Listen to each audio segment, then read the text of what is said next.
Direct News TV. Victims' families, dignitaries mark 5th anniversary of deadly Toronto van attack. Dozens of mourners shared a moment of somber silence on Sunday as they gathered to mark the anniversary of a deadly van attack that shook Toronto 5 years ago. Relatives of the attack's 11 victims, politicians and community members watched quietly as the names of those killed on April 23, 2018, scrolled across a screen in a movie theater near the scene of the crime. The attack, which killed 10 people at the time and saw another woman die of her injuries years later, occurred when a man deliberately drove a van down a bustling stretch of Yonge Street. It has been described as one of Canada's worst mass murders. The memorial event was meant to make sure the victims of the attack aren't forgotten, said organizer Omar Hassan.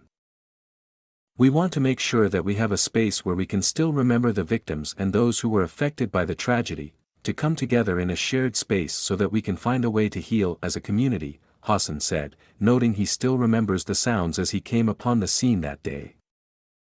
It is difficult to put into words, but grief, people screaming, people crying. Local politicians also reflected on how the attack forever changed the fabric of the city. It was unfathomable then, and still shocking now, to think how our innocence as a community and as a city was lost, said Count Lily Cheng, who represents the neighborhood where the attack took place. The violence and loss of life will remain a scar on many of our hearts, especially those who have lost loved ones or have endured life-changing injuries. The indoor gathering marked the first part of Sunday's commemorative events. At an outdoor ceremony later in the day, dozens of relatives, community members and public figures circled the Mel Last Man reflection pool and cast paper boats carrying tiny LED lights on the water as a musician sang and played a guitar. Betty Forsyth, Ji Hun Kim, So Chung, Geraldine Brady, Chul Min Kong, and Marie D'Amico, Munir Najjar, Dorothy Sewell, Andrea Braddon and Renuka Amarasinghe died in the attack. Amaresh Tesfamariam died from her injuries more than 3 years later.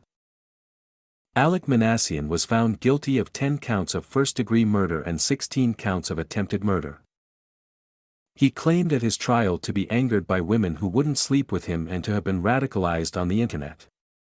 The presiding judge found he carried out the van attack to achieve notoriety. Manassian was sentenced to life in prison last year with no possibility of parole for 25 years. He's appealing his conviction.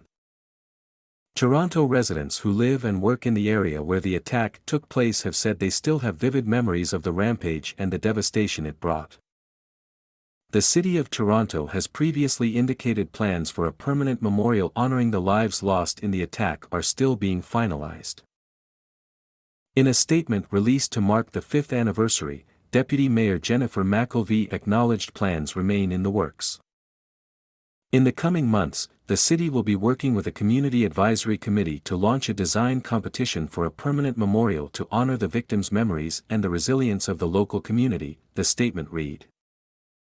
The city consulted with the families of victims to develop a vision for the memorial, and will continue to be guided by their input.